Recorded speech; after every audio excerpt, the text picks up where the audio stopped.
Olá, seja bem-vindo a mais um episódio do programa Novas Histórias. Tenho a satisfação de apresentar esse programa para vocês. E o objetivo do nosso programa é mostrar o que Jesus Cristo faz na vida de pessoas que passam ali pelo projeto Ceifar e também instruir sobre os riscos dos entorpecentes. E hoje, para o nosso programa, temos aqui o convidado José Orli, que passou pelo projeto Ceifar. Seja bem-vindo, José. Obrigado pela oportunidade. E também a presença do pastor Acácio, que serviu lá no projeto Ceifar durante muitos anos e hoje pastor na Igreja Batista Betel, em Campo Largo. Seja bem-vindo, pastor. Eu que agradeço pelo privilégio de estar aqui. Ok, para dar sequência ao nosso bate-papo, vamos primeiro mostrar um vídeo que vai dar aí um norte para o nosso diálogo. Lembrando que o nosso programa de hoje vai falar sobre marcados pela vida, transformados pela fé. Marcados pela vida, transformados pela fé.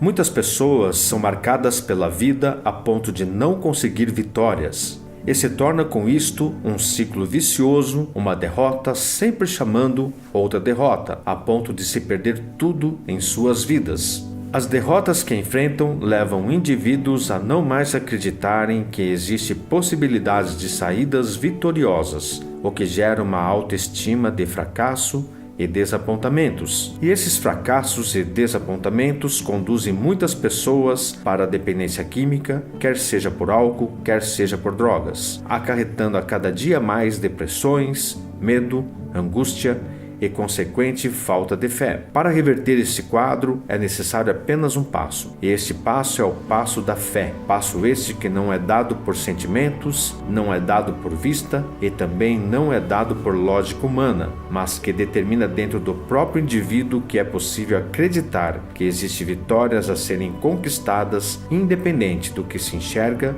ou do que se sente. Portanto, do outro lado existem dias bons a serem conquistados e consequentes vitórias para a própria vida. Pensando sobre isso, o programa Novas Histórias de hoje fala sobre como não olhar para as derrotas do passado, mas enxergar pela fé o presente e o futuro que existe na pessoa de Cristo Jesus. Sabemos que muitas vezes as nossas vidas são marcadas por situações tanto emocionais como psicológicas e até mesmo na questão da educação. O que você atribui assim a tua marca de vida que te levou de repente para o alcoolismo e depois para as drogas? Certo modo de viver, né?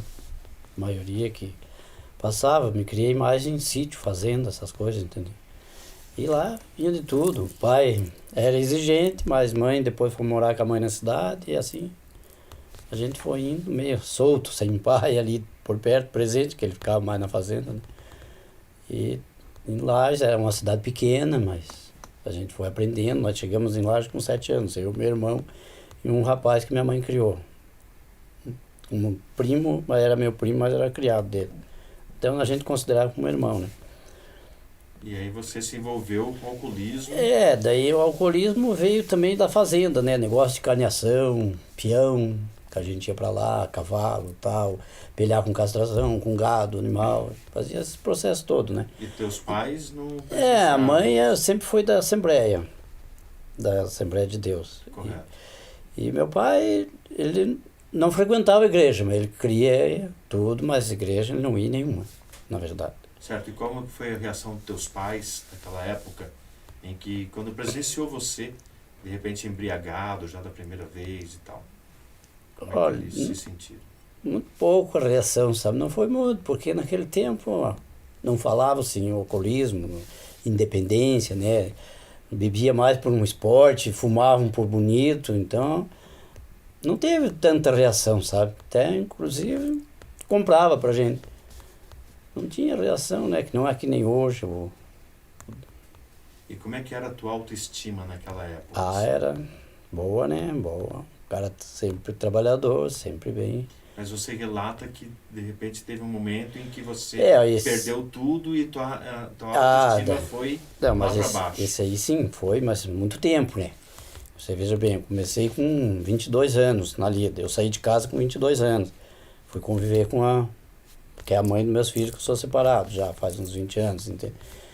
Mas na estima que eu digo foi anos, ali começou, na verdade começou bem a minha perdição depois da morte do meu pai, que mataram meu pai na fazenda, entendeu? Daí começou um deslanche na minha vida grande. Já tinha um pouco da bebida invertido, mas daí afundei mais, né? Foi um tio que mandou matar por causa de encrencas de terras e coisas, então houve esse problema e daí a gente virou a cabeça, daí eu me separei e achei que eu tocava a vida sozinho, fui morar na fazenda, fui tocando e vinha promessa de uns e de outros, mata, faça, tem que se cobrar do teu pai, e daí a gente bebia e fazia coisa muito... E aí a estima ficou lá embaixo. Daí fui perdendo, né, porque daí na verdade, fui usando arma, fui dando nuns e fazendo coisa, vim parar nas cadeias, saía, parava 2 dias, 3 dias, saía.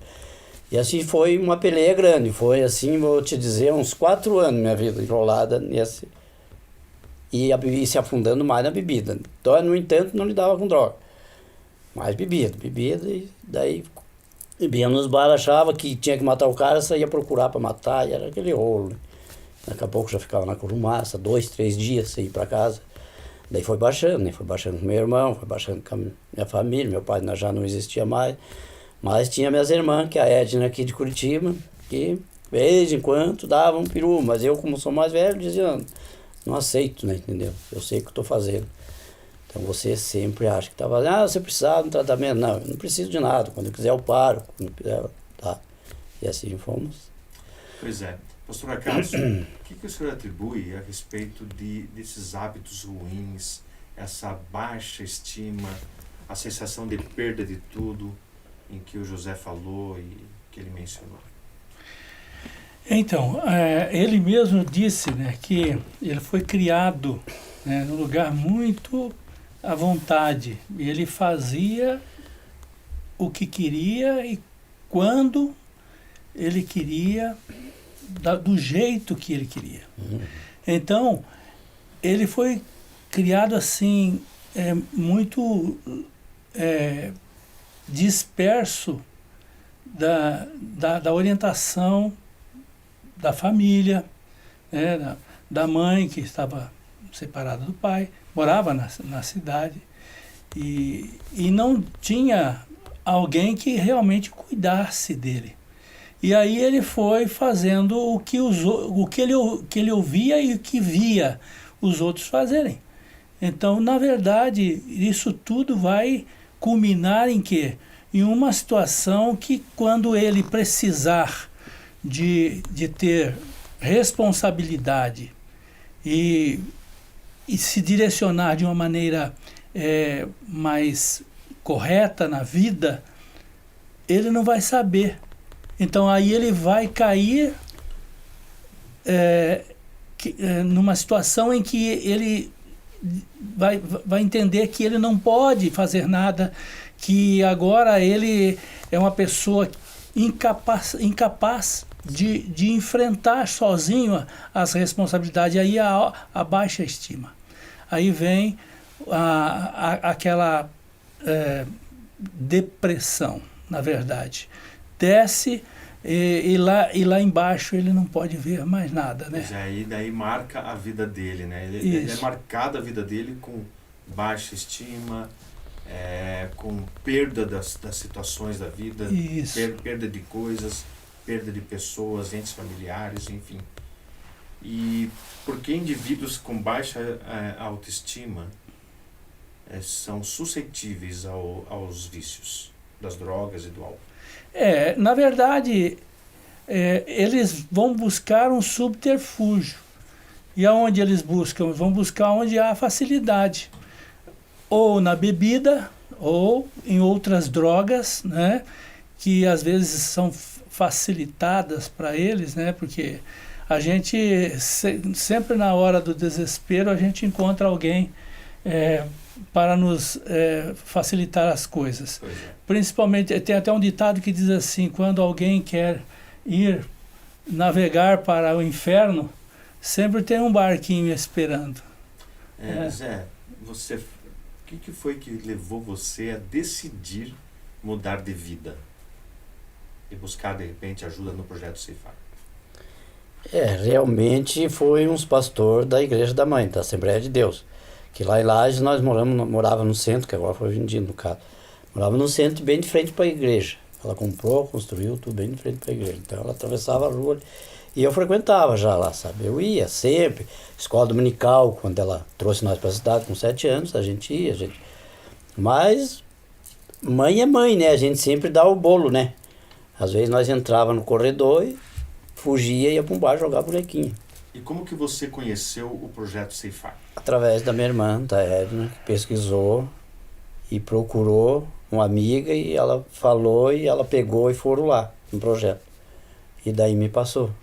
Correto. E dentro do projeto Ceifar, que pontos você destaca que foram essenciais para a tua mudança de vida, antes que era marcados com coisas ruins, e hoje você é influenciado pela fé em Cristo? Muita fé, né, lá dentro. Tá aqui o pastor Acácio, que era uma pessoa, a irmã Neuza, esposa dele, que ajudava muita gente, estudo bíblico, tinha as horas de fazer os labores e coisas, então muito bom, vídeos, muitas instruções, muita palavra, né, muita Bíblia, a gente lia, muitos livros, então a gente sempre ocupadamente com coisas boas, não tinha, no caso, tempo para você pensar na oficina errada. Ok, José. Interessante teus comentários, mas no próximo bloco nós vamos ouvir um pouco do pastor Acácio, o que o projeto Ceifar faz para trabalhar na autoestima da pessoa, para levar e fazer a pessoa entrar num novo contexto de vida. Sai daí não, já voltamos.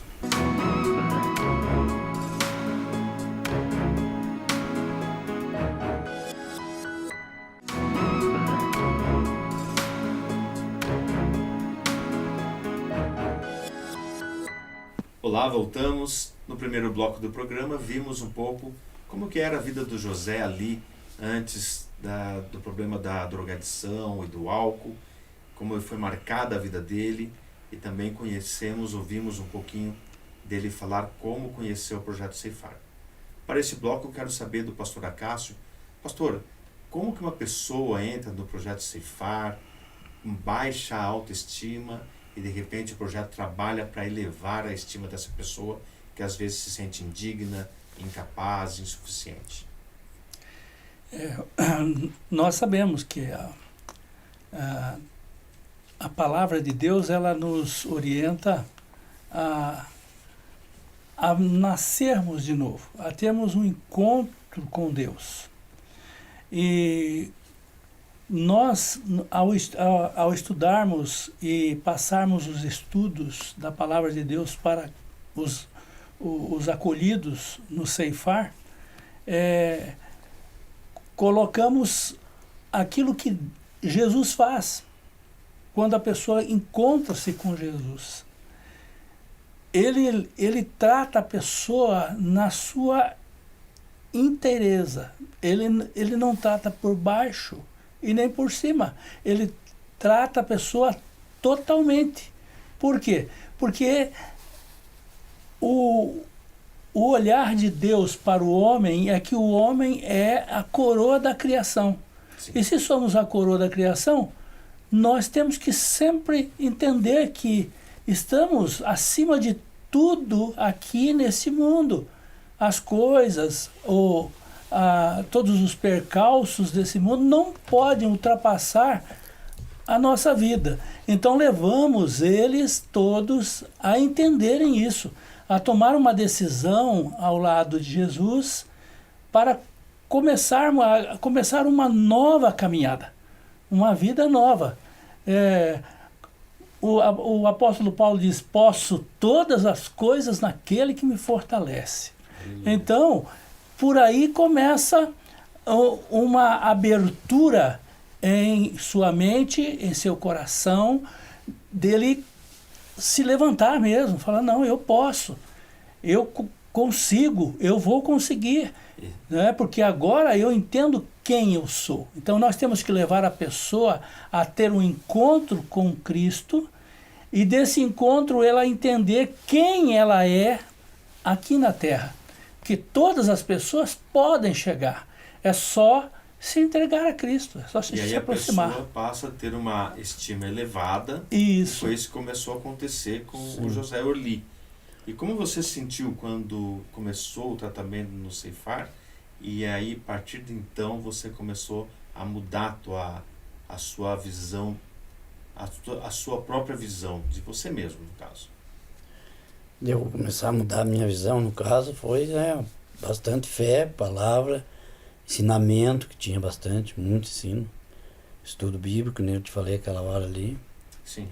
E durante esses 7 meses, eu te dizer que foi só benção, né? Só foi melhorando cada vez mais. Eu fui criando mais estima para mim mesmo. Até ajudava os outros que chegavam lá baixa, que nem eu cheguei. Me ajudaram, também fazia a minha parte. E fui fazendo a parte de todo mundo, né? E graças a Deus pela transformação de vida. Isso. Vamos ver no vídeo agora alguns depoimentos para você. Uhum. O que influenciou muito foi o álcool, né? Ia para as baladas, né? Na idade, começou jovem, né? Mas era controlado no início, mas isso foi cada vez aumentando, né?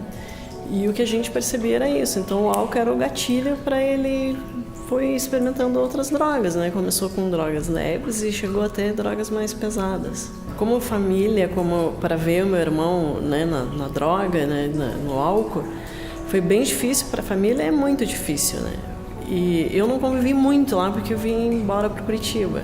Mas a minha mãe, meus irmãos, né, e a família dele, porque ele também teve 5 filhos, né, então foi bem difícil eles conviverem com isso, porque principalmente quando é do sangue da gente, né? Você sempre quer o melhor e aí vê a pessoa a cada dia, né, indo para baixo, né? E cada dia esse buraco vai aumentando, né? Chegou assim no limite, né? Até que ele pedia ajuda, mas ele tinha que querer, né? Ele tinha que querer. Ele até teve algumas vezes internado, mas não deu certo, né? Ficava e na metade do tratamento ele desistia, né? Porque tem que ter muita força de vontade, né? Porque aí volta para aquele mundinho, para aquelas mesmas amizades, o mesmo lugar. E eu acho que tudo isso dificultava, assim, para ele sair, né? Desse vício, né? Acho que tudo contribuía, assim, né? O lugar, os amigos, as pessoas, né? A família sempre tentando, né? As famílias, os filhos, mas é difícil. Ver o meu cunhado se envolvendo com álcool e com droga, para mim o que mais me afetava, o que mais doía, primeiro era ver minha esposa como ela sofria junto com isso e como também incomodava. Incomodava por saúde, por vergonha, né? Então, ver uma pessoa passando por isso e uma pessoa que você ama e quando você está num casamento faz parte toda da mesma família, é muito difícil, né? Eu não tinha ninguém da minha família passando por esse problema, essa dificuldade, e tendo alguém tão próximo a todos nós com essa dependência realmente é muito triste. Na outra clínica onde o Orli ficou internado, né, na primeira vez que ele decidiu realmente que queria fazer o tratamento, então na outra clínica faltava tudo, infraestrutura básica, desde banheiro de repente decente para tomar um banho, alimentação, conforto, eu posso até afirmar que o lugar que era feito os cultos era uma barraca de circo, né? Então, olhando por esse lado espiritual, olhando por esse lado do aconchego humano da alma, eu percebi que não ia ser ali que ele ia conseguir se libertar e se curar. O que fez ele mudar de hábito e de vida, eu acho que foi principalmente quando a minha mãe faleceu. Eu acho que ali porque ele estava no buraco, ele estava no fundo do buraco mesmo. E a família, né? Os filhos, a família. E aí com a perda da minha mãe, eu acho que isso contou muito, muito. Eu acho que as orações dela, que sempre orando, uma pessoa evangélica, Então, acho que com certeza isso ajudou muito, né, a ele refletir e eu acho que ele pensar, não quero isso mais para mim. E foi tentar uma busca, né, para sair desse vício, é tanto que ele acabou sendo, né, internado em Florianópolis, perto de Florianópolis, numa clínica. Ficou 30 dias lá. E aí quando meu marido foi visitar ele, a gente viu que o lugar era um lugar muito feio, assim, que ia ser difícil, né? Assim, aí a gente viu que ele estava determinado mesmo a querer sair. Pelo lugar que ele estava lá, a gente viu, acho que agora ele quer sair mesmo, né? E aí que a gente, né, falou, vamos ajudar ele, né? Quando nós adentramos no projeto Ceifar, que ele foi aceito pelo pastor Diego, visualmente já é tudo de bom. É um lugar agradável, que você sente uma paz de espírito, uma organização, né, de acomodação mais humana, mais quente, né? O Orly, ele nunca foi, que eu saiba, né? A mãe da Edna, a mãe dele era muito religiosa, fervorosa. Ele nunca teve esse lado religioso. O Ceifar mostrou esse caminho para ele. Isso foi muito importante. Até eu tinha dúvidas que quando ele saísse do Ceifar, se ele ia continuar a frequentar a PIB. E nós viemos vários sábados, domingos, de vez em quando assistia aqui com ele, né? Até eu me encantei a primeira vez que eu entrei aqui na PIB, como eu me encantei quando entrei no Ceifar. Eu me lembro até hoje da palavra dele. Quando nós passamos o portão, que ele olhou, aquele jardim todo organizado, aquelas gramas cortadas, ele falou assim, aqui sim. Que a gente, através de colegas e amigos e se informando, eu aqui em Curitiba, que eu conhecia uma pessoa e falei do problema, né, com meu irmão, e ela me falou do Ceifar, do projeto Ceifar. E eu, junto com meu esposo, a gente foi conhecer o Ceifar e a gente quando chegou lá, que a gente viu, a gente falou, isso aqui é o paraíso, né? Aqui sim ele vai ter a chance de sair dessa, né? E graças a Deus deu certo, a gente falou pra ele e ele ficou, eu quero, né? Porque naquele lugar que ele tava, ele não ia ficar mesmo.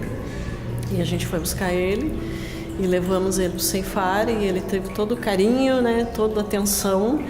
E eu acho que tratado mesmo de uma maneira bem com amor e enfim, uma maneira, como é que eu vou dizer, o certo, né? O certo mesmo. E aí a gente viu que ele ficou lá 7 meses e saiu de lá e graças a Deus hoje vai fazer 10 anos, o ano que vem ele está livre, né? A mudança, a transformação na vida dele, primeiro começou por ele mesmo, né? Eu acho que ele teve que, o dependente químico, ele tem que se aceitar que ele é um doente, né? E eu acho que com o conforto da PIB, de Deus, de Jesus Cristo, ficou mais fácil. Eu acho que acalentava ele, porque é um momento muito difícil, longe da família, dos filhos e esposa, tudo. Então, para mim, o que mais fica gravado, a importância de ter esse caminho de Deus no caminho, na estrada dele, foi primordial, né? Eu acho que tudo soma-se. O Ceifar, o projeto é muito bom, o projeto é excelente. As pessoas que tocam o Ceifar são pessoas muito boas, né? A administração de lá é muito boa, né? Então eu acho que isso facilita bastante quem realmente quer mudar a vida. Ver ele hoje com a vida transformada é muito gratificante, demais. E a gente fazer parte disso, a gente ter contribuído com isso. E ele poder ajudar a família dele, porque com isso ele ajuda a família, né? Família, os netos e a gente como irmãos, né? A gente somos em 4 irmãos, então é muito gratificante demais, muito feliz mesmo. Só passando mesmo para você ver que você participou e ver que hoje ele tem uma vida normal, uma vida decente, normal. A autoestima dele, né? Uma pessoa tá bem, porque ele era ruim para ele mesmo. Porque é uma pessoa muito boa de coração, sempre, meu irmão. Pessoa trabalhadora, caprichoso com ele mesmo. E é muito bom ver isso nele. Hoje ver ele bem, tá super bem. Então, Zé, o que você diz desses depoimentos da tua irmã e do teu cunhado? É muito gratificante, né? Porque tanto eu como eles também, né? Graças a Deus me deram uma força, ajudaram bastante. Glória a Deus. Ela é muito boa, meu cunhado é muito bom. Pra mim era que nem um irmão, pai, sei lá, né? Como eu vou dizer, mas muito bom. Aleluia.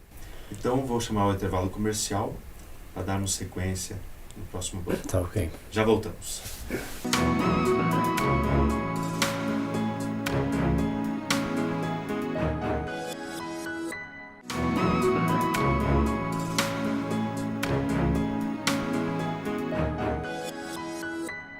Olá, voltamos. Vimos nos blocos anteriores como que foi o processo de elevar a estima do José Orli, depois que passou ali pelo projeto Ceifar. José, fala um pouquinho para nós como foi teu encontro com Jesus Cristo. Foi muito bom, né? Ter um encontro com Deus. Já conhecia a palavra, tudo, só que não seguia, né? E pra mim foi, até hoje está sendo, né? Uma das melhores coisas que eu fiz na minha vida, que aquele tempo lá que eu perdi, nunca mais eu recupero, né? Mas esses 10 anos, recuperei tudo aquilo que eu vivi lá atrás. Entendi. Até o pastor Acácio mencionou, né, que é Cristo que eleva a nossa estima. Isso. Como que foi você agora estar se sentindo com a tua autoestima elevada? Olha, é emocionante pra gente, né? Saber que hoje eu voltei a ser o que eu era antigamente, quando eu não fazia isso. Nossa, pra mim é muito gratificante. Muito mesmo, tenho autoestima bem garantida agora, graças a Deus, pela fé, pela igreja que nunca deixei de frequentar, que é a PIB, né? Projeto lá a gente também às vezes aparece agora por causa que estamos meio, mas é gratificante, viu? Jamais quero voltar ao que era, né? Glória a Deus. Nunca mais, se Deus quiser. Vamos ver agora mais um vídeo. José Orli, estou aqui para falar de uma pessoa guerreira, uma pessoa que venceu um desafio muito grande, né? Que graças a Deus e com a sua força e a graça de Deus, você está onde você está. Você é merecedor de tudo isso. Continue sendo um grande amigo, um grande irmão, um grande pai, e que seus exemplos, né, fiquem sempre bem gravados e memorizados na nossa família. Te desejo tudo de bom, você sabe o tanto que eu gosto de você, confio em você, né, e tenho orgulho de você. Um forte abraço, meu querido. Orli, meu irmão do coração, né, que eu quero deixar a mensagem para você, que eu sou muito feliz, muito grata a Deus, aos nossos pais, de ver você hoje, que você tem uma nova vida, né, cheio de saúde, que tem muitos anos ainda para viver pela frente. Então isso me faz muito feliz, de coração. Um beijo para você, te amo. Quer falar alguma coisa a respeito das homenagens? Fico muito grato, né, por tudo isso que eles falaram de mim e, Glória a Deus, né? na verdade, estou fazendo tudo, né, para merecer cada vez mais, quer dizer, com os filhos, né, também para conseguir ter de volta o que era, já consegui, né, nessa caminhada dos 10 anos que tu vai fazer o ano que vem, graças a Deus. Já 10 anos livre das drogas livre e de tudo, de álcool, tudo.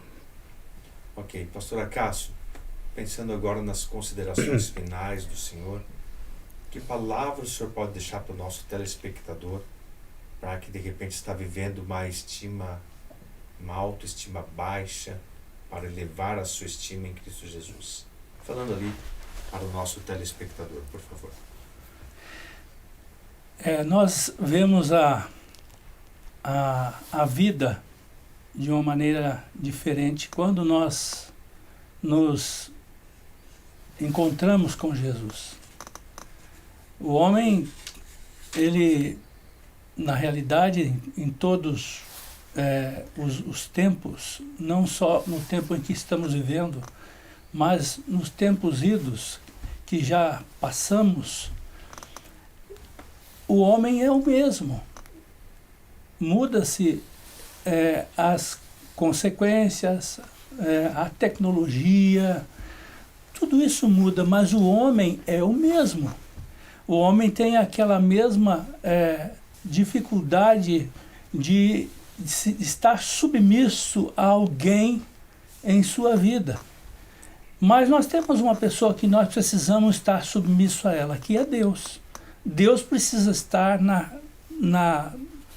na verdade, fazendo parte integral da nossa vida, em todos os sentidos, para que a gente possa ter uma vida tranquila, porque felicidade é uma palavra que a gente ouve muito, mas a felicidade ela só pode existir quando a gente se dispõe a ajudar alguém, quando a gente se entrega a alguém.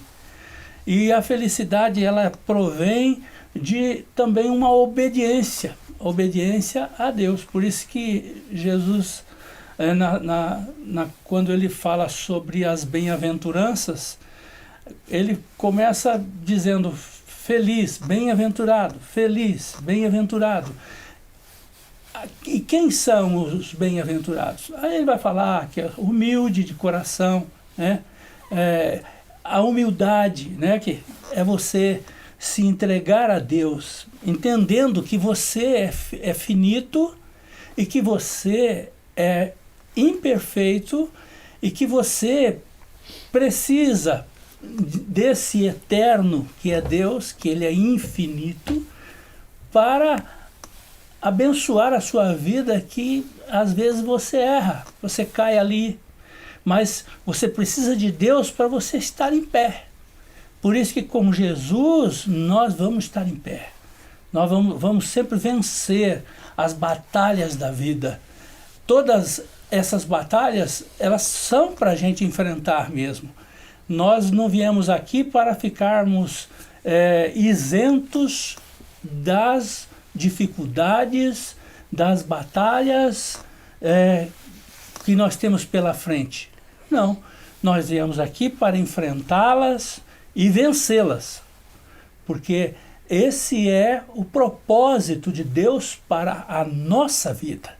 Então, entregue a sua vida a Deus. Convide Jesus para entrar na sua vida. Reconheça que você é errante, é pecador, e que Ele é santo, e Ele é puro, e Ele pode restaurar a sua vida, perdoar os seus pecados e abençoar você. Confie em Deus. Ele tem tudo para você.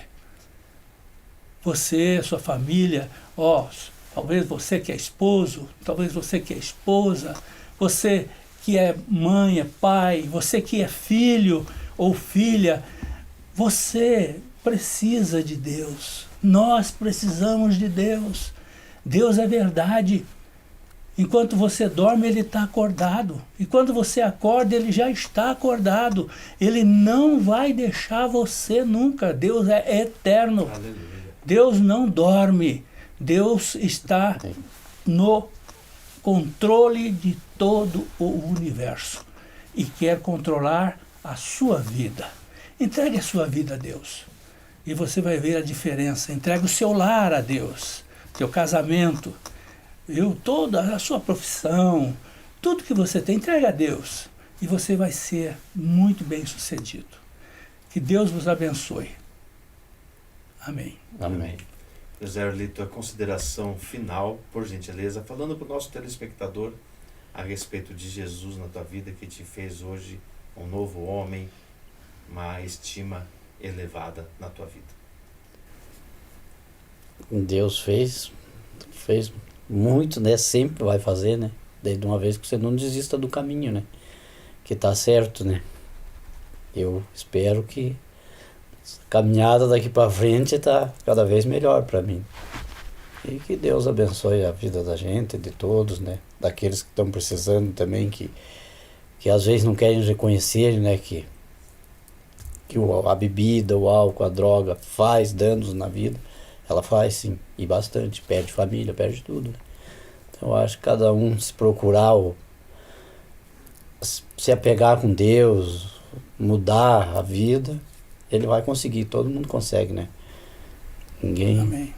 Glória a Deus pela tua vida, viu, querido? Obrigado. Obrigado, queridos. Eu tenho duas perguntas para você que está nos assistindo. Se você já foi marcado pela vida, se sentindo fraco, inútil, sem valor, o que você tem feito para mudar esses pensamentos de derrota na tua vida? E como está a tua fé em Cristo Jesus, para reverter esta situação na tua vida? Então, pensando sobre essas perguntas, eu tenho algumas passagens bíblicas que eu gostaria de ler para vocês. E Salmo 139, 13 e 14 vai nos dizer que o Senhor nos criou, né? Tu criaste o íntimo do meu ser e me teceste no ventre de minha mãe. Eu te louvo porque me fizeste de modo especial e admirável. Tuas obras são maravilhosas e a minha alma o sabe muito bem.